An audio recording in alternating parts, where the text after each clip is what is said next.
Hello everyone, my name is Meet and we are watching Technical Government Job All Over India YouTube channel. आज हम बात करने वाले हैं नाबार्ड की आई हुई लेटेस्ट जॉब वैकेंसीज के बारे में। नाबार्ड के साथ साथ एक और लेटेस्ट नोटिफिकेशन पोस्ट ऑफिस का, इसमें 10th पास 12th पास एनी ग्रेजुएट अप्लाई कर सकते हैं। सो कैसे इन वैकेंसीज के लिए आपको अप्लाई करना होगा, क्या क्या एलिजिबिलिटी रहने वाली है, हर एक चीज़ को स्टेप बाय स्टेप हम कवर करने वाले हैं। आपने वीडियो को स्टार्टिंग से एंड तक ज़रूर देखना है।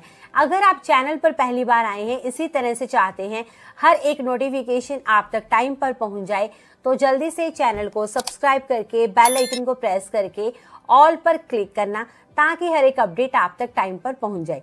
बाकी इस अपडेट के अलावा और भी बहुत सारे डिपार्टमेंट हैं जिनकी वैकेंसीज आउट की जा चुकी हैं। सो आप अपनी क्वालिफिकेशन, अपनी सिटी या फिर डिस्ट्रिक्ट के अकॉर्डिंगली हमारी ऑफिशियल वेबसाइट www.clory.com पर विजिट करके इन्फॉर्मेशन लेकर अप्लाई कर सकते हैं। लिंक आपको डिस्क्रिप्शन में इसका दिया ही गया है। बाकी चैनल पर अगर पहली बार आए हैं, इसी तरह से चाहते हैं हर एक नोटिफिकेशन आप तक टाइम पर पहुंच जाए, सब्सक्राइब करके बेल आइकन को जरूर से प्रेस कर लेना और वीडियो को एक प्यारा सा लाइक जरूर कर देना। आपका एक लाइक मोटिवेट करता है आपके लिए नए नए अपडेट लेकर आने का। तो यहाँ पे हम बात कर रहे हैं दो लेटेस्ट नोटिफिकेशन के बारे में।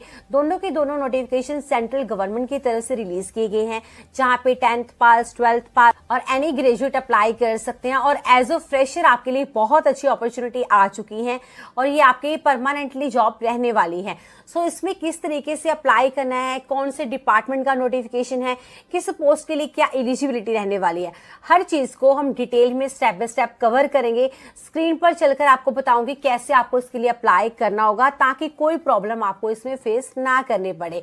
तो वीडियो को लास्ट तक आपने जरूर देखना है। तो जैसे मैंने आपको स्टार्टिंग में बताया, दो लेटेस्ट नोटिफिकेशन हम डिस्कस करने वाले हैं। पहला आ चुका है नाबार्ड की तरफ से। बहुत टाइम के बाद नाबार्ड की तरफ से 10th 12th ग्रेजुएट की वैकेंसीज आई हुई हैं। आई थिंक 2 से 3 साल के बाद ये अपडेट आया हुआ है, जिसमें आप में से हर कोई अप्लाई कर सकता है। इसी के ऑपोजिट अगर मैं पोस्ट ऑफिस की बात करूं, वो नोटिफिकेशन बिल्कुल फ्रेश आज ही आए हैं, वो भी उसमें भी 10th पास 12th पास एनी ग्रेजुएट अप्लाई कर सकते हैं।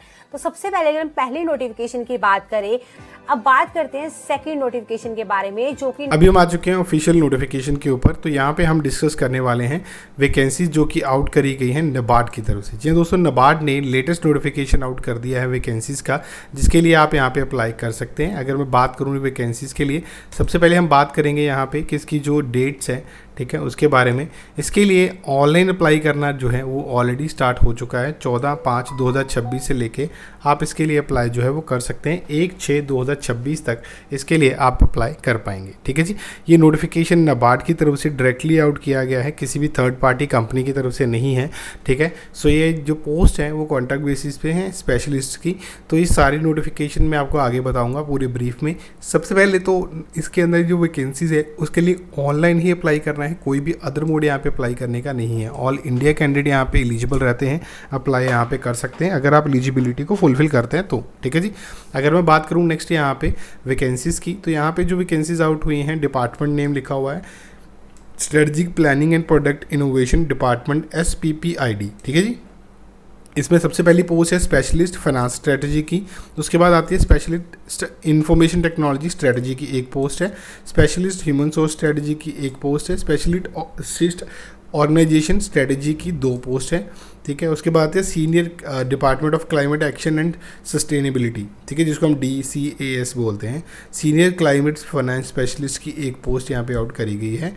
उसके बाद आती है यहाँ पे रिस्क मैनेजमेंट के अंदर, ठीक है, तो डिपार्टमेंट के अंदर जो कि एडिशनल चीफ रिस्क मैनेजर की पोस्ट है। एक रिस्क मैनेजर मार्केट रिस्क की जो है यहाँ एक वैकेंसी आउट करी गई है। टोटल 8 वैकेंसीज हैं जिनके लिए आपको अप्लाई करना होगा। सबसे पहले बात करते हैं स्पेशलिस्ट फाइनेंस स्ट्रेटजी की, ठीक है जी। तो यहाँ पे है एज लिमिट 35 से लेकर 40 साल तक के कैंडिडेट एलिजिबल हैं, अप्लाई यहाँ पे कर सकते हैं। यहाँ पे क्वालिफिकेशन क्या रिक्वायर्ड है, वो सबसे पहले है यहाँ पे 2 साल का आपको full post graduation diploma in management finance के अंदर, या फुल टाइम MBA फाइनेंस में की हुई है, या फिर MMS फाइनेंस में आपने करा हुआ है, डिग्री की हुई है 55% मार्क्स के साथ, तो भी आप इसके लिए अप्लाई कर सकते हैं, ठीक है जी। या फिर आपने CA पास आउट किया हुआ है, बैचलर डिग्री आपने की हुई किसी भी डिसिप्लिन में, तो भी अप्लाई कर पाएंगे, ठीक है जी। उसके बाद यहाँ पे आपके पास डिज़ायरेबल स्किल्स लिखे हुए हैं, जॉब प्रोफाइल आपकी क्या रहेगी, क्या काम आपको यहाँ पे करना पड़ेगा। तो उसके बाद आती है स्पेशलिस्ट इंफॉर्मेशन टेक्नोलॉजी स्ट्रेटजी की 35 से लेके 45 साल तक के जो कैंडिडेट हैं वो एलिजिबल हैं, अप्लाई यहाँ पे कर सकते हैं। तो यहाँ पे BE BTech अगर आपने कर रखी है तो आप यहाँ पे अप्लाई कर सकते हैं। Computer science, computer engineering, information technology तो भी आप अप्लाई कर सकते हैं। उसके बाद है programme degree, post graduation degree such as M.Tech, अगर आपने M.Tech कर रखी है, ME कर रखी है, MCA कर रखी है या कंप्यूटर साइंस कर रखी है तो भी आप इसके लिए अप्लाई कर सकते हैं। ठीक है जी। उसके बाद यहाँ पे नेक्स्ट जो वैकेंसी है वो देख लेते हैं हम लोग। यहाँ पे नीचे आते हैं थोड़ा सा, वो है स्पेशलिस्ट ह्यूमन रिसोर्स स्ट्रेटजी। 35 से 40 साल तक के कैंडिडेट एलिजिबल हैं, प्लस यहाँ पे फुल टाइम मास्टर्स आपने ह्यूमन रिसोर्स में किए हुए तो अप्लाई कर सकते हैं। ठीक है जी। MBA वाले भी अप्लाई कर पाएंगे यहाँ पे। नेक्स्ट पोस्ट की बात करें यहाँ पे तो जो है ऑर्गेनाइजेशन स्ट्रेटजी की, जिसमें 30 से 45 साल तक के कैंडिडेट एलिजिबल हैं, अप्लाई कर सकते हैं।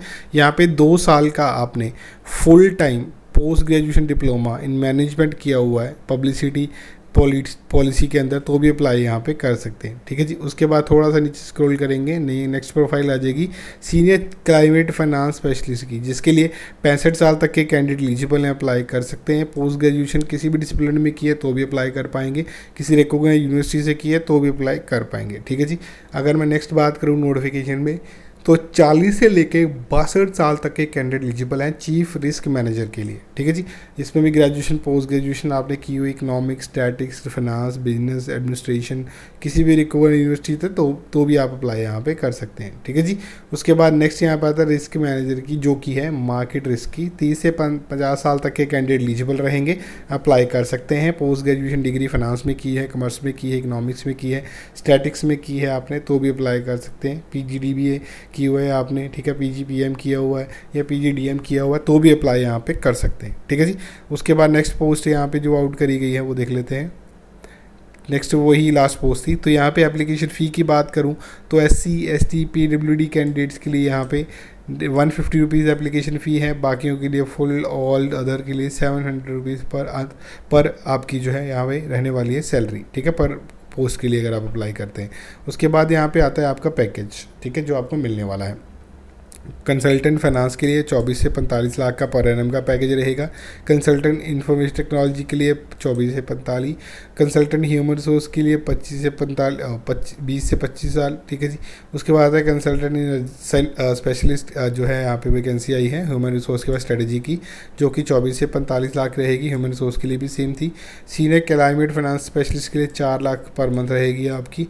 एडिशनल चीफ रिस्क मैनेजर के लिए 3.85 लाख रहेगी हर मंथ। उसके बाद रिस्क मैनेजर मार्केट रिस्क है, जिसमें 3 लाख रुपए पर मंथ सैलरी आपकी रहेगी। तो वैकेंसीज बहुत सारी हैं, फुलफिल करनी आनी चाहिए आपको और चूज़ करके अप्लाई ज़रूर करिएगा। ठीक है। यहाँ पे अगर मैं बात करूँ जो बेनिफिट रहेंगे वो सारी कंपनीज़ को मिलेंगे, यहाँ पे लिखा हुआ है प्रॉपर। ठीक है। और मैक्सिमम 30 डे पर calendar year duration contract period on the proportionate basis पे लीव्स आपको मिलेंगी यहाँ पे। ठीक है। पर कैलेंडर 30 लीव मिलेंगी पर ईयरली आपको यहाँ पे, जो कि आप अपने अकॉर्डिंगली ले सकते हैं। वहाँ पे डिपेंड करता है कौन सी लीव है, किस टाइम पे ले सकते हैं। ठीक है जी। Accommodation specialist will be allotted a quarter, यहाँ पे आपको क्वार्टर मिलेगा। ठीक है। लाइसेंस फ़ी यहाँ पे ली जाएगी आपकी सैलरी की 0.5%। ठीक है जी। और specialist will be eligible for the fixed house rent allowance, HRA के लिए भी अलाउंस रह सकते हैं और लोकल भी रह सकते हैं। ठीक है जी। उसके बाद रिपोर्टिंग, यहाँ पे specialist report to another office higher grade, यहाँ पे वो आपके काम लिखे हुए हैं, क्या क्या काम आपको करना है, मेडिकल फैसिलिटी मिलेगी नहीं मिलेगी, कैसे अप्लाई करना है, ये स्टेप लिखे हुए हैं। ठीक है। ये ज़रूरी है मेन आपके यहाँ पे प्रॉपर चेक करिए अप्लाई करने से पहले। फिर भी किसी तरह का कोई भी डाउट रह जाता है कमेंट बॉक्स में कमेंट करके आप मुझे बता सकते हैं। तो ये सारा नोटिफिकेशन आज आउट हो चुका है नाबार्ड की तरफ से। ठीक है जी। ऑनलाइन अप्लाई करना है, कोई अदर मोड नहीं है यहाँ पे अप्लाई करने के लिए। लिंक मैंने डिस्क्रिप्शन में इसका दे दिया। ये था आज का नोटिफिकेशन। मिलता हूँ नई नोटिफिकेशन के साथ नई वीडियो के अंदर, तब तक के लिए धन्यवाद जी।